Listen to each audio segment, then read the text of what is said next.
আসন্ন 29 মে ফরিদপুর জেলার সদরপুর উপজেলা পরিষদ নির্বাচন উপলক্ষে চেয়ারম্যান পদপ্রার্থী কাজী শফিকুর রহমান মোটরসাইকেল মার্কায় ভোট প্রার্থনার উদ্দেশ্যে বাবুরচর চাকলাদার ডাঙ্গি গ্রামে ইলিয়াস চাকলাদারের বাড়িতে এক উঠান বৈঠক অনুষ্ঠিত হয়েছে। ফরিদপুর জেলা পরিষদের সংরক্ষিত মহিলা সদস্য কোহিনুর বেগমের সভাপতিত্বে উক্ত বৈঠকে প্রধান অতিথি হিসেবে উপস্থিত ছিলেন চেয়ারম্যান পদপ্রার্থী কাজী শফিকুর রহমান। এছাড়াও উপস্থিত ছিলেন মিজানুর রহমান পিঙ্কু, রাজু আহমেদ, সুমন ব্যাপারী, ইলিয়াস চাকলাদার সহ অনেকে। এ সময় সকলে মোটরসাইকেল মার্কায় ভোট চেয়ে উপস্থিত ভোটারদের নিকট ভোট প্রার্থনা করেন।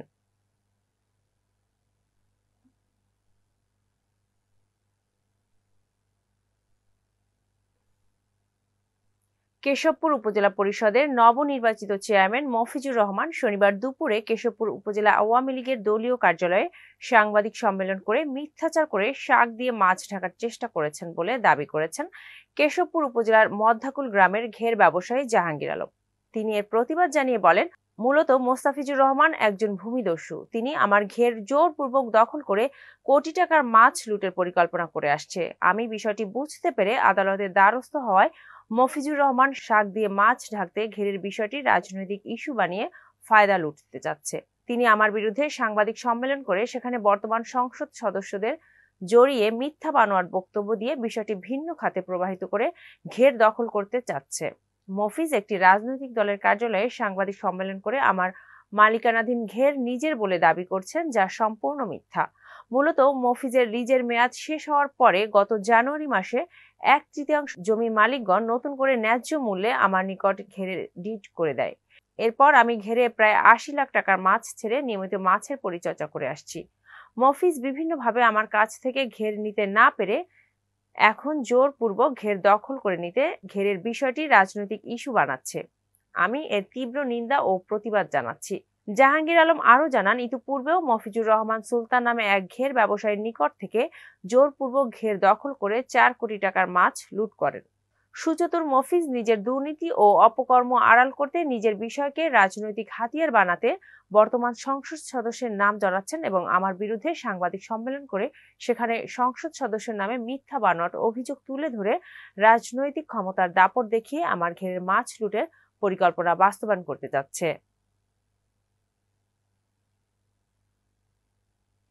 টাঙ্গাইলের মধুপুর উপজেলায় গত 8 মে প্রথম ধাপের উপজেলা পরিষদ নির্বাচনে বিপুল ভোটের ব্যবধানে অ্যাডভোকেট ইয়াকুব আলী চেয়ারম্যান হিসেবে নির্বাচিত হওয়ায় মধুপুর উপজেলা আওয়ামী লীগের আয়োজনে এক গণসংবর্ধনার আয়োজন করা হয়। শনিবার বিকেলে মধুপুর রানী ভবানী উচ্চ বিদ্যালয় মাঠে অনুষ্ঠিত এ গণসংবর্ধনা অনুষ্ঠানে প্রধান অতিথি হিসেবে উপস্থিত ছিলেন বাংলাদেশ আওয়ামী লীগের প্রেসিডিয়াম সদস্য ও কৃষি মন্ত্রণালয় সম্পর্কিত সংসদীয় স্থায়ী কমিটির সভাপতি ডক্টর আব্দুর রাজ্জাক এমপি। মধুপুর উপজেলা আওয়ামী লীগের আয়োজনে উক্ত অনুষ্ঠানে সভাপতিত্ব করেন গণসংবর্ধনা কমিটির আহ্বায়ক ও মধুপুর পৌরসভার মেয়র আলহাজ মোহাম্মদ সিদ্দিক হোসেন খান।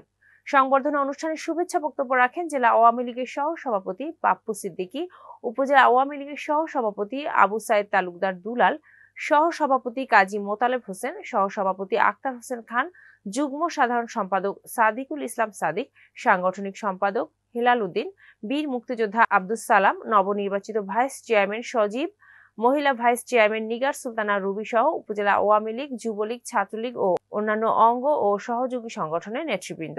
এই অনাড়ম্বর গণসংবর্ধনা অনুষ্ঠানে বিভিন্ন ইউনিয়নের হাজার হাজার নেতাকর্মী, সমর্থক ও নানান সংগঠনের পক্ষ থেকে অভিনন্দন ও ফুলেল শুভেচ্ছা জানাতে মধুপুরের সর্ববৃহৎ রানী ভবানী উচ্চ বিদ্যালয় মাঠ জনসমুদ্রে পরিণত হয়।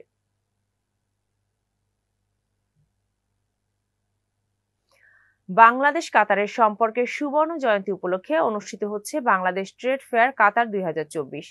এবছর বাংলাদেশ ও কাতারের মধ্যে 50 বছরের সফল কূটনৈতিক সম্পর্ক উদযাপন এবং কাতারের মহামান্য আমির Sheikh Tamim bin Hamad Al থানির বাংলাদেশ ঐতিহাসিক সফল উপলক্ষে reliant invests and exhibition management এবং বাংলাদেশ ইভেন্ট ইন্টারন্যাশনালের সহযোগিতায় কাতারস্থ বাংলাদেশ দূতাবাস বাংলাদেশ ট্রেড ফেয়ার কাতার 2024 আয়োজন করেছে। এই মেলা আগামী 23 থেকে 25 মে পর্যন্ত Crowne Plaza hotel business park Al ফালাকে প্রতিদিন সকাল 10টা থেকে রাত 10টা পর্যন্ত অনুষ্ঠিত হবে। এই ইভেন্টে বিভিন্ন খাতে 30টি বাংলাদেশি কোম্পানি অংশগ্রহণ করবে এবং তাদের সেবা ও পণ্য প্রদর্শন করবে।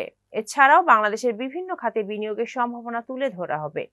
এ উপলক্ষে আয়োজিত এক সংবাদ সম্মেলনে বাংলাদেশ দূতাবাসের প্রতিনিধি দলের পক্ষে বাংলাদেশ দূতাবাসের মিশন উপপ্রধান মোহাম্মদ অলিউর রহমান সাংবাদিকদের সামনে লিখিত বক্তব্য পাঠ করেন এবং রিলায়েন্ট ইভেন্ট অ্যান্ড এক্সিবিশন ম্যানেজমেন্টের প্রতিষ্ঠাতা ও CEO mister M Morad Hossain উপস্থিত সাংবাদিকদের বাংলাদেশ ট্রেড ফেয়ার 2024 আয়োজনের উদ্দেশ্য ও গুরুত্ব সম্পর্কে অবহিত করেন।